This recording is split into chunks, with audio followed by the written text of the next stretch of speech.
Pied noir, pied noir, pied noir, pied noir. Depuis 62, on aurait nos victimes de la rue d'Isly. Et nous sommes un peu comme les chiffonniers du Moyen-Âge.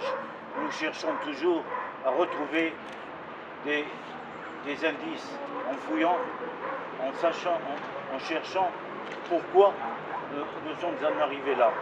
Et chaque année, nous découvrons des choses sur la rue d'Isly. D'abord, c'était des FLN qui étaient enrobés par l'armée française pour tirer sur les gens de la rue d'Isly. Ensuite, on apprend que c'était les gens du gouvernement qui avaient demandé de tirer. Et maintenant, nous apprenons que finalement, c'était un traquenard, une embuscade créée par le gouvernement. Parce que par De Gaulle. Tous les gens qui arrivaient du ruisseau, non, Maison Carrée. Ils sont venus à la rue d'Isly parce qu'ils ont reçu des tracts en leur demandant de venir se présenter à la rue d'Isly, en disant que c'était l'OAS qui demandait ça. L'OAS n'a jamais envoyé de tracts.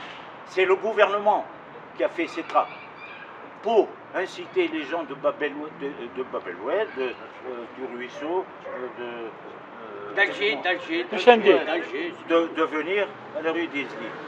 Donc c'est un traquenard organisé par le gouvernement. Voilà. Alors, et j'espère que bientôt on connaîtra le fin mot de toute cette histoire. Mais toujours est-il que nous avons tous nos martyrs à honorer aujourd'hui.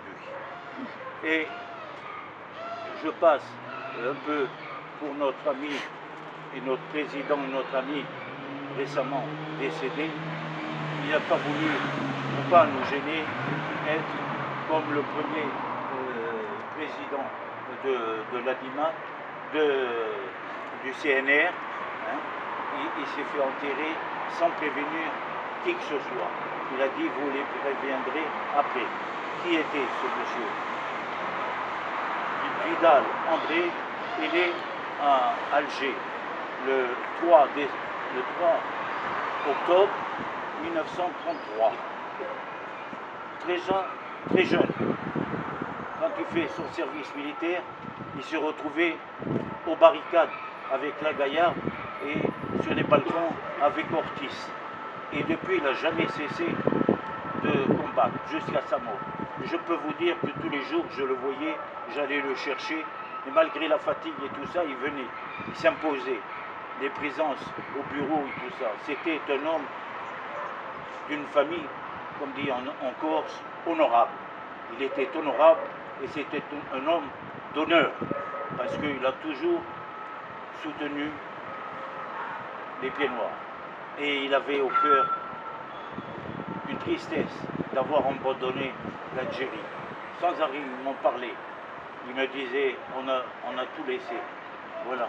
Alors, je voudrais qu'on observe en même temps que pour les victimes de la rue d'Isly, une minute de silence, si vous permettez. Drapeau. C'est celui qui était à la SNCF, là? Oui. Le président, c'était un brave type, ça c'est vrai.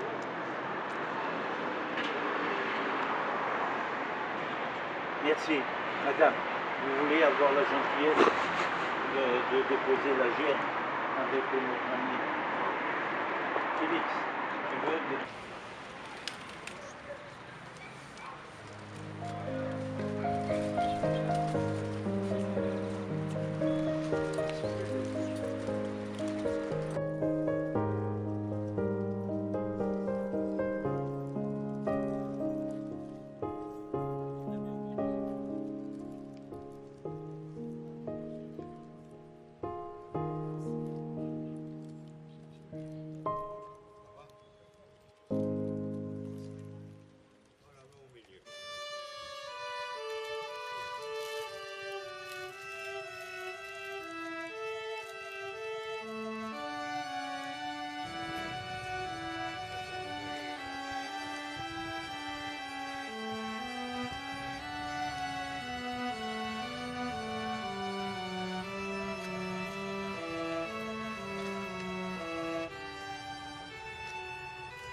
c'est ce chant vainqueur. En avant, En avant, En avant, c'est nous les Africains qui revenons de loin. Nous venons des colonies pour défendre le pays. Nous avons laissé là-bas nos parents, nos amis. Et nous avons au cœur une invincible ardeur car nous voulons porter haut et fier ce beau drapeau de notre France entière. Et si quelqu'un venait à y toucher, nous serions là pour mourir à ses pieds, battre des tambours à nos amours. Pour le pays, pour la patrie, mourir de loin, c'est nous les Africains. Et lorsque finira la guerre, nous reviendrons dans nos gourbis, le cœur joyeux et l'âme fière, d'avoir défendu le pays, en criant, en chantant, en avant. C'est nous les Africains qui revenons de loin, nous venons des colonies pour défendre le pays. Nous avons laissé là-bas nos parents, nos amis, et nous avons au cœur une invincible ardeur car nous voulons porter haut et fier le beau drapeau de notre France entière. Et si quelqu'un venait à y toucher, nous serions là pour mourir à ses pieds, battre des tambours à nos amours. Pour le pays, pour la patrie, mourir au loin, c'est nous les Africains. Mesdames et messieurs, chers compatriotes, chers amis, je vous invite à un petit apéritif à notre bureau. J'ai préparé ça, c'est simple, mais c'est de bon cœur. il y a de l'hygiène.